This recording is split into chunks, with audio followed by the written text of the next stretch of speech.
Welcome back, kids. Welcome back. Wednesday. It's the 23rd. And as usual, got too much stuff to get to, man. Got too much stuff to get to. And a lot of this is updating you on what we've been talking about because these things are in motion. A lot of this is in motion. A lot of this is developing. And honestly, if you don't stay up on it, you're going to sound uninformed, right? If you try to discuss it with somebody or you're getting concerned about it and you don't stay up on it, you're going to end up uninformed. That doesn't do us any good. It does nobody any good. So we're on an always developing quest to keep you informed, right? We're going to look this stuff up. We're going to source it for you. And we're going to keep you informed. So you have the right talking points when you go to try to, tell the truth about this administration's actions, the optics, what they're pushing, and, fact check the lies for yourself, right? Debunk the BS in real time, in real life. That's what we're doing here. That's what we're trying to do here. Scott's doing a great job bringing me a lot of this information. I ingest it so I can try to bring it to you in a very digestible form. I thought we did a great job of that yesterday. Especially in concern when as it concerns to the legislative procedures unfolding with getting the transparency on the Epstein files, right? From Johnson's bullcrap resolution, non-binding, to Khanna and Massey's legally binding Transparency Act they're trying to get through. And as I detailed yesterday, a lot of that is going to be put on hold in the House till their recess is over. But the Senate's not in recess yet, and they're trying to get some things done as well. And all of this is moving forward. Now, as you know, we detailed it yesterday. You've heard about it. The Deputy AG Blanche is trying to get a meeting with Ghislaine Maxwell. Okay? So they are definitely out here trying to get her whacked. No doubt. They keep bringing up her name, and they want to have a meeting. Dems are saying, forget a meeting. Let's get testimony. Let's have her testify. Ideas of immunity getting kicked around for Ghislaine if she testifies, right? And now, Scott brought up an interesting scenario where they have a meeting with Ghislaine, right? The Deputy AG has a closed doors meeting with Ghislaine, and maybe they offer her a pardon, right? Name names, administration friendly, right? Disclose facts, administration safe. Do what we ask you to do. Point the fingers where we need you to point them. Maybe you get a pardon. I mean, he's pardoned, flat criminals for less cooperation. Sometimes he's arbitrarily just pardoned people.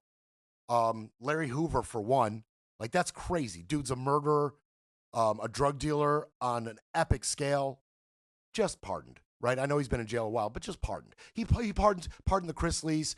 You go to a $1 million dinner with Trump, and you get pardoned. You get cases dropped.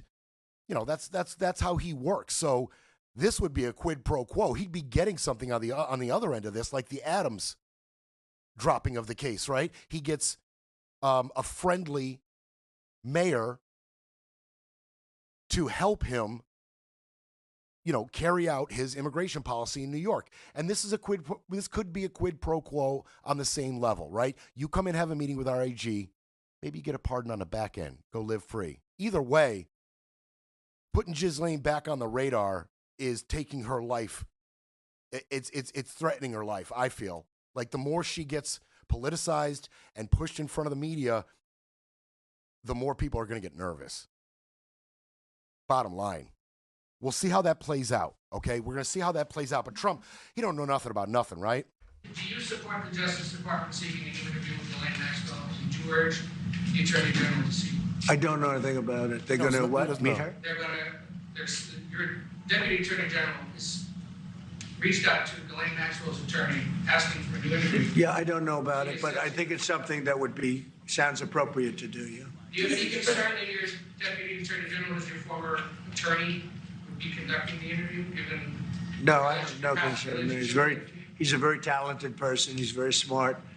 I didn't know that they were going to do it. I don't really follow that too much. It's sort of a witch hunt, just a continuation of the witch hunt. The witch hunt that you should be talking about is they caught President Obama absolutely cold, Tulsi Gabbard. What they did to this country in 2016, starting in 2016, but going up all the way going up to 2020 of the election. They tried to rig the election, and they got caught.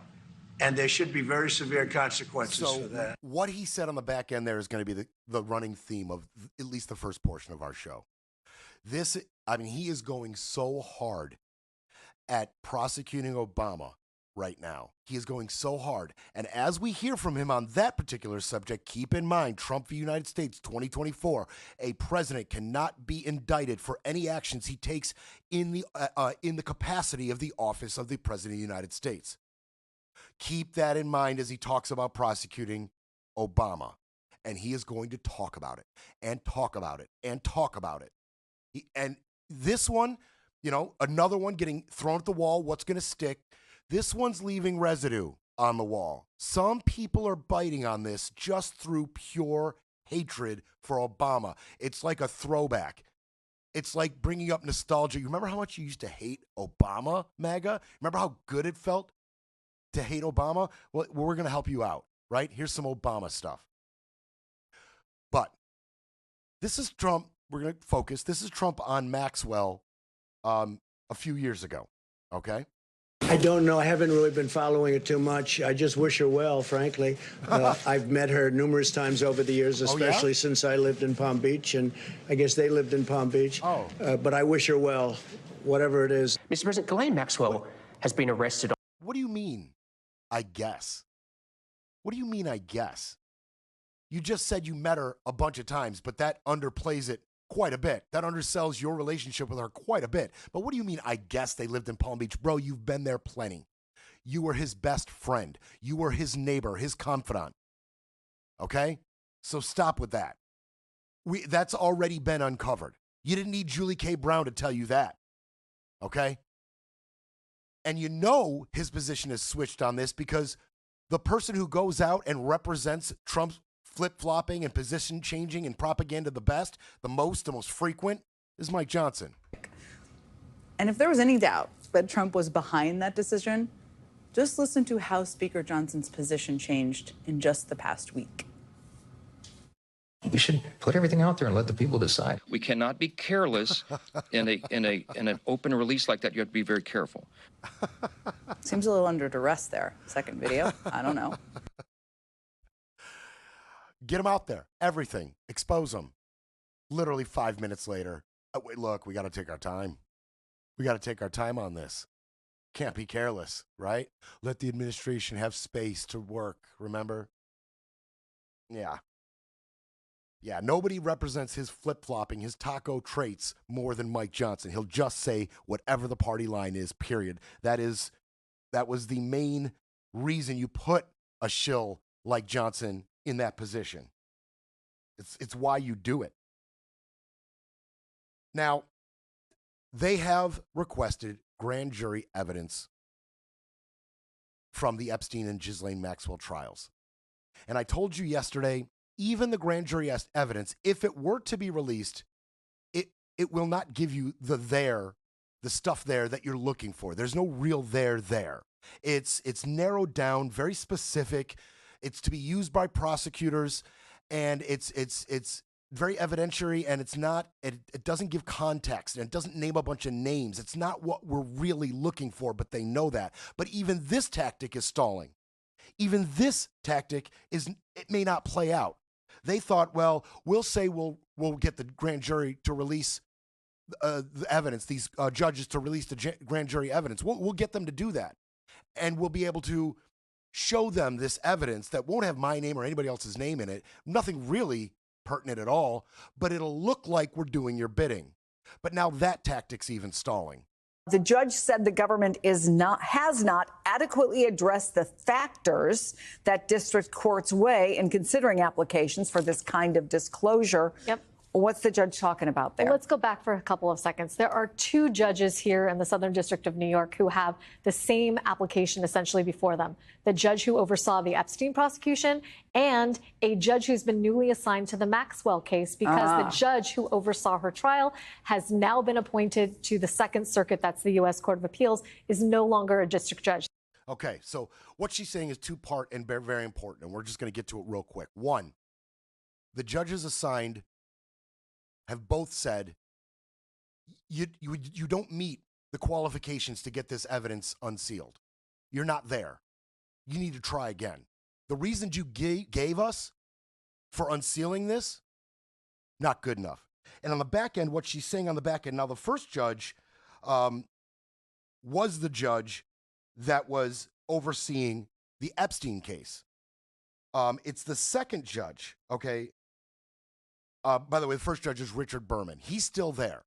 He oversaw the Epstein case. He's still there to consider the unsealing. The other judge, Paul Engelmeyer, he's new. He's new. He didn't oversee the Maxwell case. That judge got appointed to a higher judgeship. The judge that's now there is District Judge Paul Engelmeyer. He's new. He's not even really familiar. He would have to catch himself up on this to determine whether the DOJ has any right to see this. That's going to delay it, even if they come close to enough reasoning to get this evidence unsealed. It's going to take extra time because we got a new judge overseeing the Maxwell portion. So they have a long way to go. They got a long way to go on this. And it's just a delay tactic. It's just a delay tactic. It's for Johnson to go out in front of that mic, like we showed you yesterday, and to say, hey, we're doing what you want. We're moving forward on the transparency. You got to give the administration a little room to move, little room to maneuver. So just stop talking about Epstein. Talk about Obama instead. Listen to the dear leader. He's got something cooking on Obama. It's really interesting. We're going to prosecute him. Treason, sedition.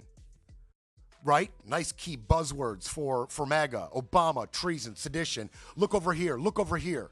Meanwhile, over there, this transparency they're promising, not only is it insufficient, the transparency itself, the evidence itself, it will not answer any of your real questions. They can't even get to enough reasoning to have them unsealed. Delay after delay after delay. And it's important sometimes to follow the money. Ron Wyden's been following the money, and we're going to get to that next segment. It's time for a quick break, then we break some more. You're listening to Brett Breaks Things.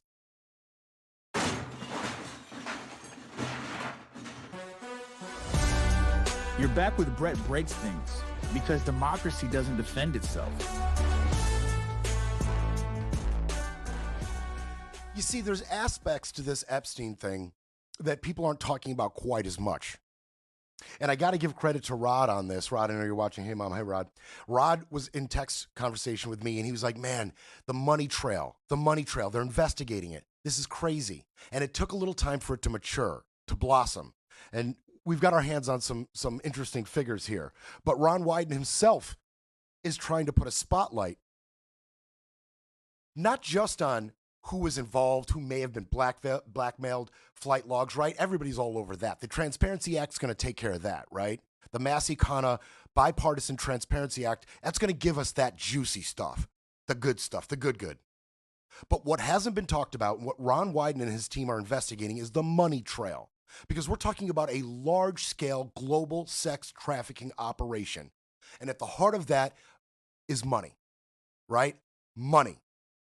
Money paid to, from, the amounts, where the transfers happened, through what banks. And that's very important. Through what banks. Now, a lot of these details were seized and classified in the Epstein files. A lot of the details on bank transactions. But Wyden has done his digging. And they've come up with some interesting stuff. Now, they're not done, but they're facing a little bit of a roadblock. Wyden's going to tell you about it, and then I'm going to give you just a couple numbers, and we're going to keep it moving. We're going to keep it Oscar Mike. And by the way, some of you will be like, Brett, what are you talking about, Oscar Mike? It's a military term. It means on the move. It's just something I say. Get used to it. We're going to keep it Oscar Mike right after this Ron Wyden report, but this is super interesting and developing. Keep that in mind. the Trump administration, that claimed they'd be the most transparent administration ever, turned on a dime. The president had run on a campaign. This is long, but it's The important. promise to expose the Epstein files. Now he and the Attorney General, Pam Bondi, say, nope, nothing to investigate. When it comes to Epstein and sex trafficking, all these claims are just ludicrous. Now, somewhere in the Treasury Department, Mr. President, locked away in a cabinet drawer, is a big Epstein file that's full of actionable information. Follow the money details about his financing and operations that await investigation. Last year, the Biden administration allowed our investigators to look at portions of the file. We did that at the Treasury building. Here is what it says. Treasury's Epstein file details, Mr. President, 4,725 wire transfers. Let me repeat that.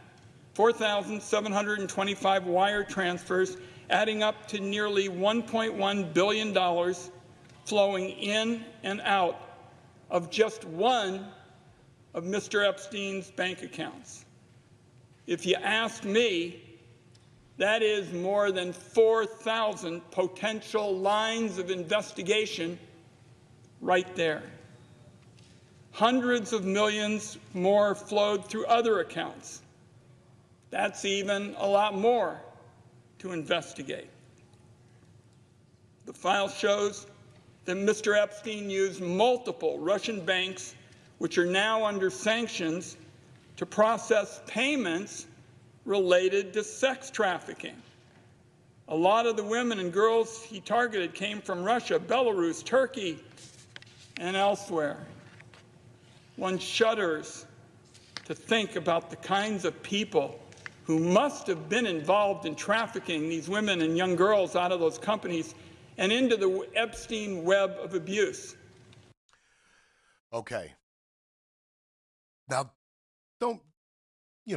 don't get confused on whether this is a good or bad thing. This is a good thing. This is a good thing, A, that Wyden is so obsessed with this. Somebody has to be. And B, he's getting somewhere. The fact that he's able to mention J.P. Morgan alone having $1.1 billion over 4,700 transfers from Epstein's account, that already is a giant, piece of the pie that they've uncovered. And it's one institution that can be held responsible. See, people are starting to get hurt, right? People are starting to be held responsible just a little bit. This is a step towards accountability, at least from the bank's perspective, or at least from what's actionable against them. Why do I say actionable against them? Because in the case of JP Morgan, they have paid $290 million to Epstein's victims in civil lawsuits, Morgan alone. But he has been working on this for 3 years, Wyden. He's been working on it for 3 years, trying to, trace the financing of his sex trafficking operation.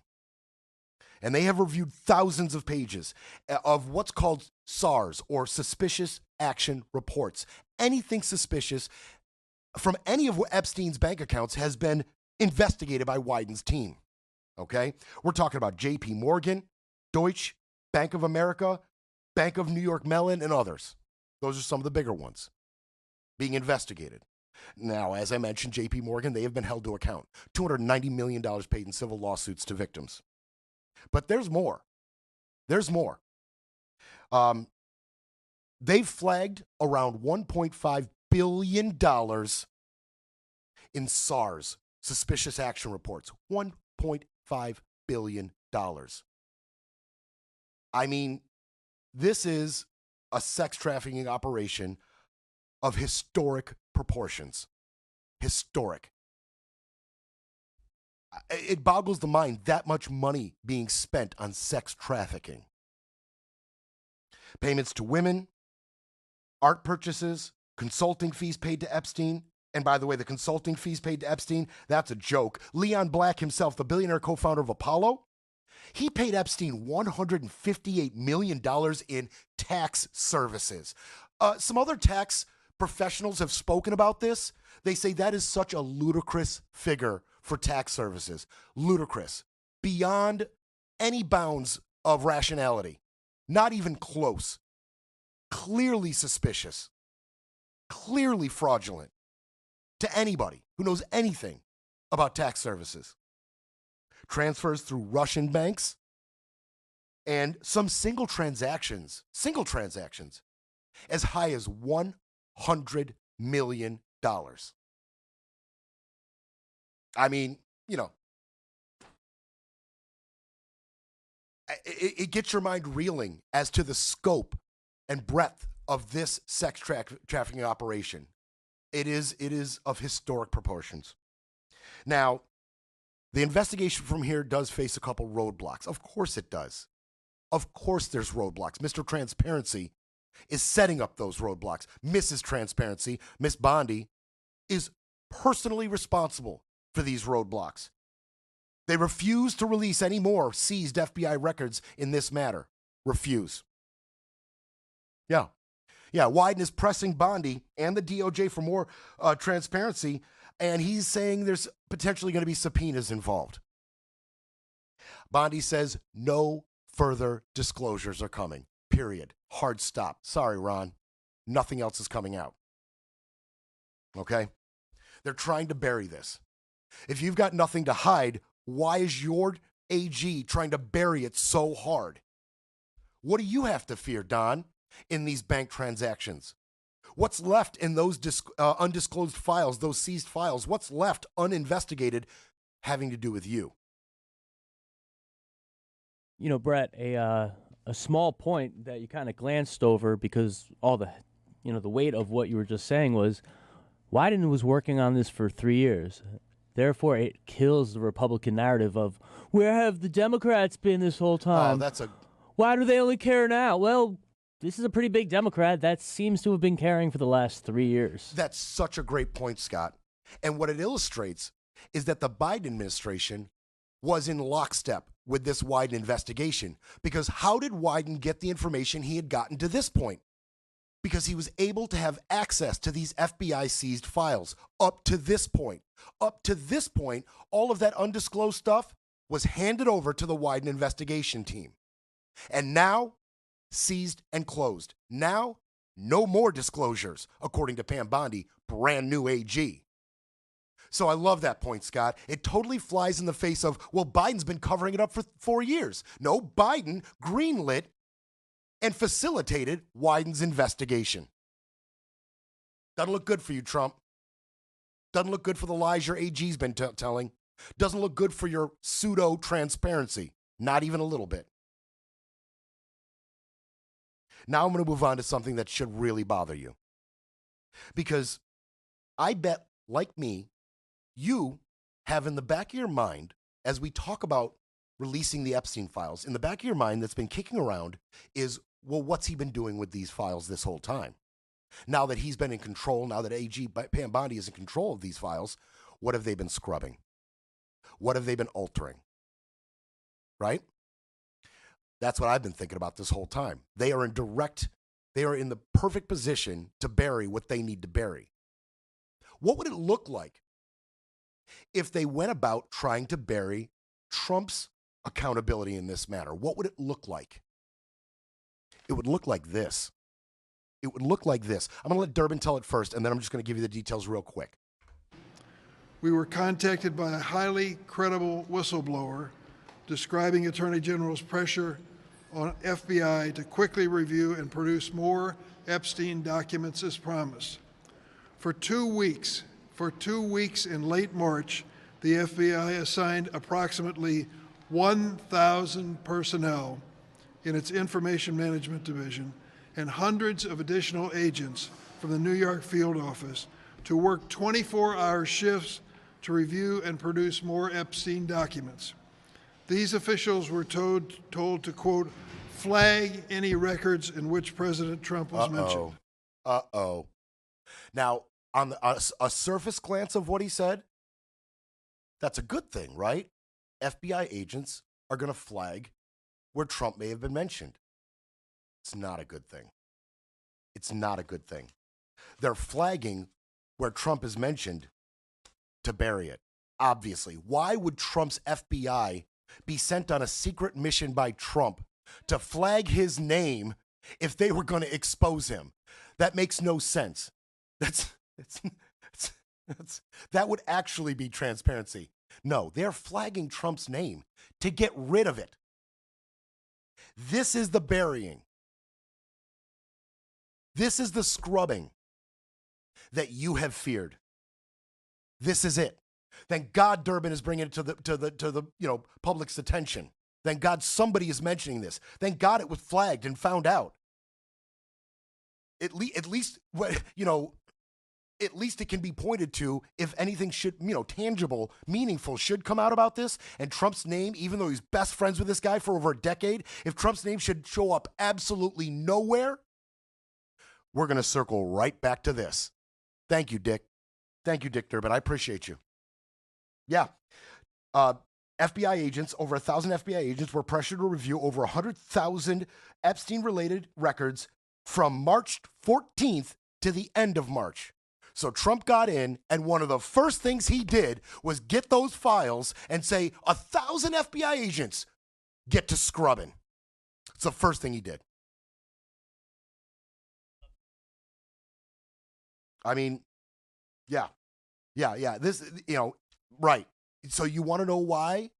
Thank you, Scott. You want to know why they may have waited so long to address the Epstein files in the face of growing national, interest in it? Why did they wait to start addressing it? Maybe that's why. Because now if they get pressured to release pertinent stuff, it'll already have been scrubbed. Yeah, phase one was released in February. And then nothing, right? Phase one, remember all the influencers and the big deal they made? Phase one complete. We've got the files. Made a big deal of it. And now we're all the way still waiting for phase two? What have you been doing this whole time? You've been putting 1,000 FBI agents on the job. Real quick from Levitt. She got out and had to lie about it real quick. There are reports that President Trump or the FBI agents going through the Epstein files were told to flag President Trump's name if it came up. Is that something the president was aware of or something that he directed those agents or the Department of Justice to do? I don't believe that's something the White House was aware of. You'd have to ask the FBI. I don't believe the White House was aware of assigning 1,000 FBI agents to scrub Don's name. She either hasn't been told or she's flat out lying for Trump. Those are the only two options there. She was purposefully left out of the loop so she can't go out and make an ass of herself, or she is flat out lying for Trump. Period. Why does Dick Durbin know, but you don't, Caroline? On what world does that make sense? She's a liar. Breaking politics, breaking narratives, breaking news. But first, we need a coffee break.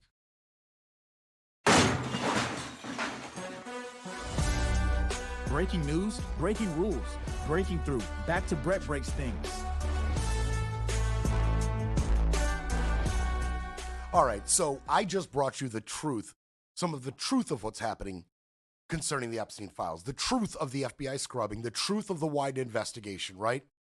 The truth of trying to meet with Maxwell and what she might be offered.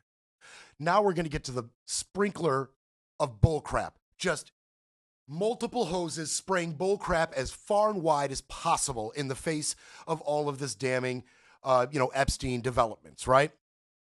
I mean, he's off in all directions. And again, he waits till, he waits till he invites people over to the White House. He has these meetings with these world leaders and then takes all of these questions about Epstein and this and that, and just spews garbage in front of world leaders. This time it was in front of the Filipino president, Bongbong Marcos. Let's get into the Schiff stuff. Hey, MAGA. He played.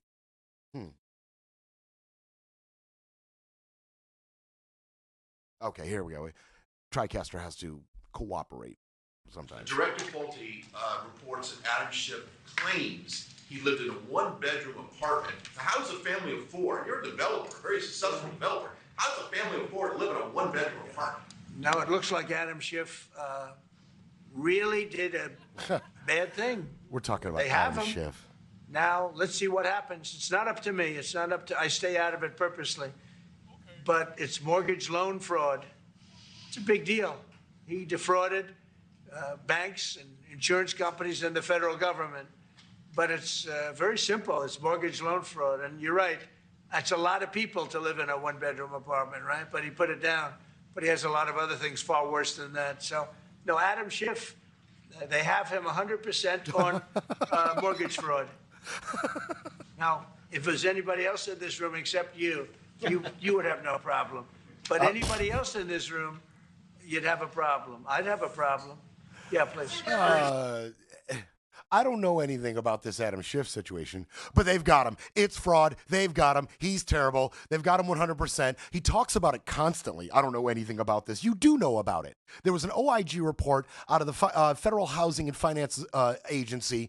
Out of the IG of the agency sends a report to the DOJ. The DOJ is supposed to respond to that report, send it back to the IG. Instead, it goes back to the head of the finance agency, who you appointed, and gets handed over to you. And you start tweeting about it and go in front of every camera you can find and talk about it, but you don't know anything about it. I don't know. I don't know. But they've got him 100%, but I don't know. God, he just says things. He just says things. All right, so we're taking shots. Everybody's in the crosshairs. We're taking shots at Adam Schiff, right? Who else are we going to mention in these stupid interviews with this guy? Who else are we going to mention? They tried to rig the election, and they got caught. And there should be very severe consequences for that. You know, when we caught Hillary Clinton, I said, you know what?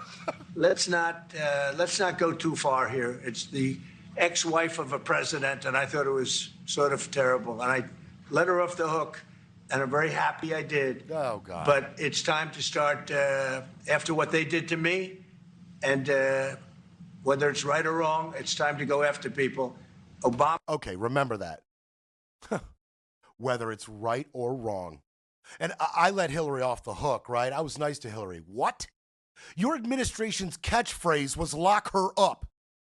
You had MAGA radicalized across this entire country wanting Hillary's blood. But yeah, T-shirts, bumper stickers, flags. You did not let it go. It was literally the whole point of your administration. It was anytime you got in front of a camera, lock her up, lock her up, lock her up. You would have been happy to see her in jail for the rest of her life. I didn't go too hard on her, and I'm glad I let her off the hook on that. What? Who else you talking about? Who else comes out of your mouth? But what we found. And by the way, don't forget, all of this nonsense, all of this bullcrap is in front of the Filipino president. This dude is just sitting there. I saw all the footage. He's just sitting there watching Trump like, what the hell am I watching? As this fire hose of bullcrap sprays him across the face and goes back to the Philippines with him. Like now he's attached somehow to this garbage. Like he invites world leaders over and then talks about Hillary Clinton and Obama and Adam Schiff. Are you serious? I refer back to my statement yesterday. He makes us look like buffoons on a world stage. But what we found is even more so. Now, we found absolute, this isn't like evidence, this is like proof, irrefutable proof that Obama was seditious, that Obama was trying to lead a coup. And it was with Hillary Clinton, with all these other people.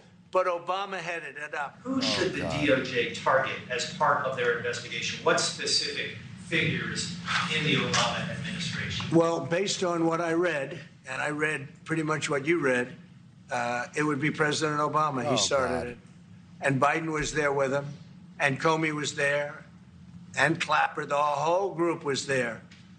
Brennan, they were all there in a room. Right here, this was the room. This is much more beautiful than it was then, but that's okay. I have nice pictures up. They came out of the vaults. What? They were in there for 100 years. This is much more beautiful. What? We have the Declaration of Independence now in the room, which wasn't here. I guess people didn't feel too good about putting it here, but I do. God, I wish the Filipino president would have been like, pardon me, Donald, what the hell are you talking about? What just happened? Now you're talking about the aesthetics of the room that Comey and Clapper and Obama tried to enact a coup from? Is that what we're talking about? How it's a more beautiful room now? And what was that last bit about the Declaration of Independence? Insane. The man is insane. The Oval Office looks more like Caesar's Palace. It does. You notice that? It does look like Caesar's Palace. Like, what are we doing? The opulent, like, optics. Like, what are we doing? He's going to put a craps table in one corner, a slot machine in the other. It's so, like, kitsch and just ostentatious and just unnecessary. It looks terrible. It looks so stupid.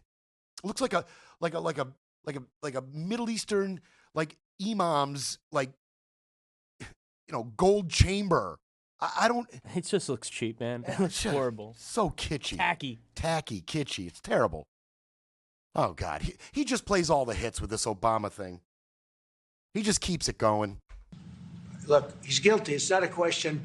I like to say, let's give it time. It's there. He's guilty. This was treason. This was every word you can think of. They tried to steal the election. They tried to obfuscate the election. Who taught him They that did word? things that nobody's ever even imagined, even in other countries. In your view, sir, what are the next steps now that these documents are out there and Tulsi Gabbard? Well, the Justice Department would have to act. And we have a very competent, very good, very loyal to our country person in Pam Bondi, very respected. And it's going to be her decision. Just a follow-up to that.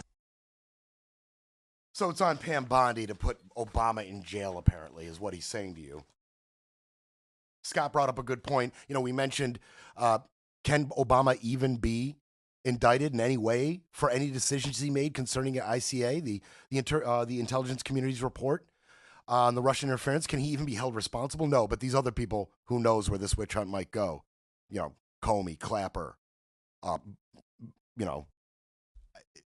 possibly Biden, right? Because he wasn't president when that conversation, when those decisions were being made. So who knows, like, how serious this could get? I mean, it's obviously bullcrap. Let's talk about how it's bullcrap, because Tulsi Gabbard released a report. Just damning evidence against Obama. It's such bullcrap. She made a few claims, and this is just this morning. So, she's going so hard at this on Trump's request. It's just taking up all of her bandwidth now. All right, so she released this, this little report here on what was it, Thread Reader? Oh, this is okay. I'm sorry. This is an X post. Multiple tweets. New evidence has emerged of the most egregious weaponization and politicization of intelligence in American history. Per President Donald Trump's directive, I have declassified a House Intelligence Oversight Majority Staff report that exposes how the Obama administration manufactured the January 27th intelligence community assessment that they knew was false, promoting the lie that Vladimir Putin and the Russian government helped President Trump win the 2016 election. I mean, there's a lot here. Here's the fact check on her bullcrap. Claim 1, Obama administration manufactured a false ICA claiming Putin and Russia helped Trump win the 2016 election. The fact check, the ICA's conclusion was not a fabrication, but an evolution of intelligence based on new data post-election. Basically, the first ICA, or the intelligence community's assessment, was based on what they had found on the voting machines and the practicality and how the voting was tallied, counted. Was there any interference on the machines themselves, the process in which the votes were counted? That was what the first intelligence community assessment was about. Once the election was over, Obama came out and said, "We've found no evidence of any tampering of voting machines. The election was fair, balanced, and the results are Donald Trump is the president." Far from a coup, okay? Far from a coup. He even said himself, the ICA reports concerning the vote counting No problem. What the new ICA reports that he requested was about Russia's interference in the election itself. Propaganda, misinformation through Facebook and other means, hacking of databases, all right? It's another direction that the intelligence community went in. Once they had found that the voting itself was secure, they went in the tampering, the interference by Russia direction. There was no false reports.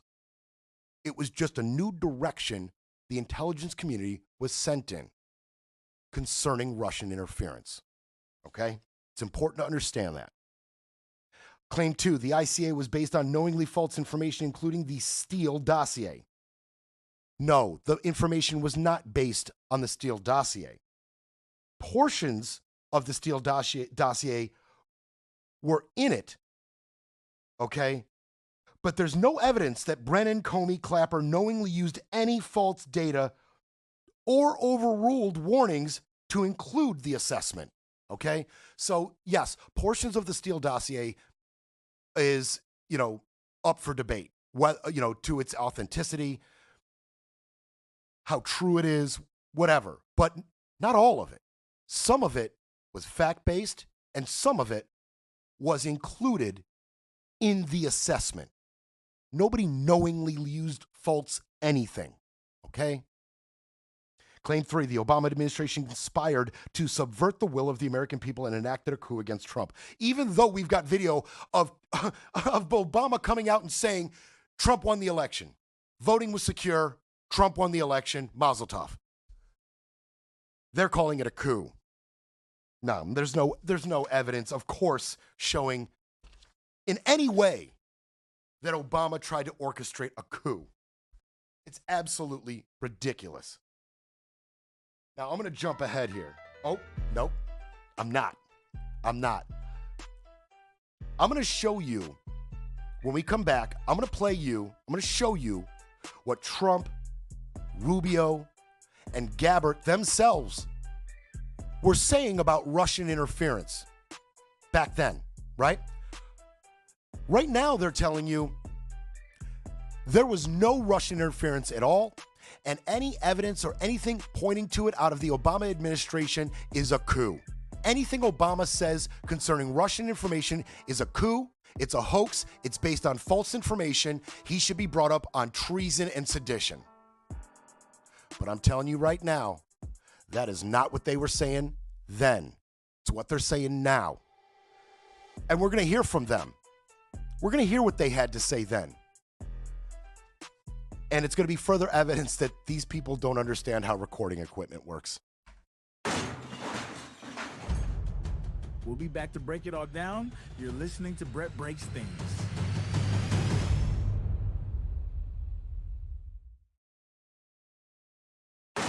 It's time. You're back with Brett Breaks Things, where the truth hits harder than the headlines. All right. I literally thought this was the third segment. I said, Scott, we got 2 more segments, right? Because I got so much more to get into with you. And he's like, no, Brett, you talk too much. This is the last segment, idiot. All right, fine. So I got to keep it Oscar Mike. I got to keep it moving. I promised you I was going to play you what the Trump team had to say about Russian interference back when Obama was directing the intelligence community to look into Russian interference, okay? The thing they're calling treasonous, the thing they're calling seditious, the ICA reports looking into Russian interference, okay? This is what they had to say about Russian interference at the time. And remember, don't let them forget. It's so important. Whoop, that was the wrong one. Here's Marco Rubio. Cyber tools were used as a means to an end. It isn't necessarily what we should be focused on here. What we're talking about here is active measures. The active measures taken by the government of Vladimir Putin to influence and to potentially manipulate American public opinion for the purpose of discrediting individual political figures, sowing chaos and division in our politics. Who? Russia? Sowing doubts about the legitimacy of our elections. So if you look at the situation we now face, here's the aftermath. We had an election where, after some intrusions into some state databases, there was a one nominee for president warning about fraud in the election. Then after the election, we have some on the other side questioning the legitimacy of the president-elect because of Russian interference. Okay, this is breaking, right? So we're going to add another name to the treason and the sedition. All right, so it's Comey, it's Clapper, it's Biden, it's Obama, and it's Rubio. Clearly Rubio's in on the coup. Clearly Rubio's in on the treason and the sedition. He just admitted there was Russian interference. The very thing that Obama's intelligence communities pointed to, the thing they wanted to investigate, the treason. Okay, Rubio's on the list. Let's add Rubio. Who else can we add to the list? When you're talking about like these Russian troll farms that you mentioned, what is missing from all of the news coverage around this and all of the outrage about how this foreign country is trying to influence our elections, which is wrong and which the American people need to be aware of where this information is coming from, is the fact that and you're saying, why does somebody do that? Well, because this country does want to influence who we're electing, right? What? Yes. Like, oh, we'd rather work with this person. We know that person's not going to be nice to us. Treason, sedition. Add Tulsi Gabbard to the list. That was 2018. The Rubio sound was from 2017, after the ICA reports from Obama. Treason, sedition. Comey, Clapper, Biden, Obama, Rubio, and Gabbard. Hang them. And by the way, if that clip was a little unsettling, it was because Gabbard was missing her white streak. It felt to me like Captain America without his shield. Like something was missing. It was off-putting.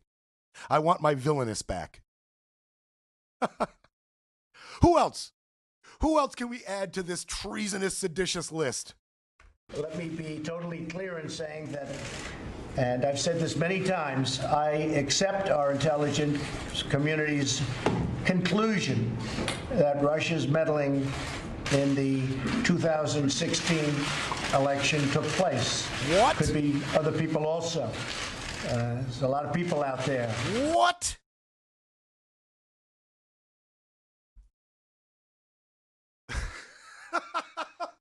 You accept the intelligence community's assessment that Russia interfered in our election? Treason. Sedition. Clapper, Comey, Biden, Obama, Rubio, Gabbard, and Trump. They're all in on it. They're all in on it. They all They're all in on it. Hang them. I mean, I don't know how much more clearly it can be laid out for you. The depth of bullcrap we are stepping in right now. I mean, Trump, he is absolutely flailing. And how do you know that he knows this is bullcrap? Because he said it. It's time to start, after what they did to me, and whether it's right or wrong, it's time to go after people. What? Obama's been caught directly. You mean your co-conspirator, Obama? Whether it's right or wrong, after what they did to me. Oh, he promised to be the retribution president. He just didn't mention that it will be retribution for slights against him personally and him personally only. Well, I don't know if you're one of those Republicans out there that had like a Hispanic maid or something, and one of your rings came up missing, and you could have swore Consuelo did it. I guess he's getting retribution for you too with this immigration policy, or if the gardener cut into your bougainvilleas a little too close and clipped some of the leaves, and you wanted him deported for that. He's got your back too, but. Basically, the retribution is for him. Whether it's right or wrong. Nice. Great job. I mean, the rhetoric, it just continues. He just ramps it up. He just goes straight to sixth gear. What we found out is horrible, that Obama and a group of thugs cheated on the elections. They cheated violently, viciously on the elections. They're violent people. They're vicious, horrible. These are vicious, horrible people. And we can't let this happen. vicious, horrible, violent people. Talking about Obama and Biden. Vicious, horrible, violent.